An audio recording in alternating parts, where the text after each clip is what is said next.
El exorcismo a una casa embrujada. Había oído rumores sobre una casa abandonada en las afueras del pueblo. Se decía que estaba maldita, que estaba poseída por espíritus malignos que aterrorizaban a cualquiera que se atreviera a entrar. Intrigado por el misterio que rodeaba esta morada, decidí investigar por mí mismo. La casa se encontraba en un estado de deterioro, con ventanas rotas y puertas que crujían con el viento. Al acercarme, sentí un escalofrío recorrer mi columna vertebral, como si estuviera siendo observado por ojos invisibles. Decidido a desentrañar los secretos de esta casa embrujada, reuní a un equipo de expertos en lo paranormal. Juntos, nos adentramos en la oscuridad y el desconocido, armados con cámaras, grabadoras y crucifijos. A medida que nos adentrábamos en la casa, los susurros y lamentos llenaban el aire. Las sombras parecían moverse por sí mismas y el ambiente se volvía cada vez más opresivo. Era como si los espíritus estuvieran esperando nuestra llegada, listos para enfrentarse a nosotros. Nos encontramos con muebles moviéndose por su cuenta, puertas que se cerraban de golpe y luces que parpadeaban en patrones extraños. El mal se manifestaba ante nuestros ojos, desafiándonos a enfrentarlo.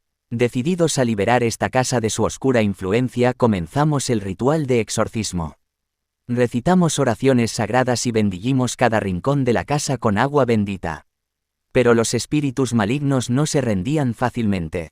A medida que el exorcismo avanzaba, la violencia de los fenómenos paranormales aumentaba. Los objetos volaban por el aire, las voces demoníacas resonaban en nuestros oídos y el aire se llenaba de un hedor nauseabundo. Nos aferramos a nuestra fe y a nuestra determinación para enfrentar el mal que habitaba en esta casa. Cada vez más fuertes, luchamos contra los espíritus malignos, desafiándolos a abandonar este plano terrenal y regresar al abismo del que habían surgido. Finalmente, después de horas de lucha, los espíritus malignos fueron expulsados de la casa. Un silencio sepulcral descendió sobre el lugar, y la paz finalmente encontró su camino hacia estos muros que habían sido testigos de tanto horror. Al abandonar la casa, sentí un alivio indescriptible.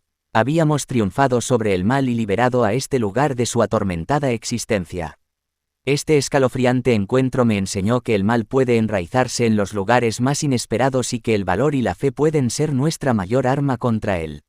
Nunca olvidaré el exorcismo a la casa embrujada, un recordatorio de que el mundo de lo paranormal puede ser aterrador y fascinante a la vez.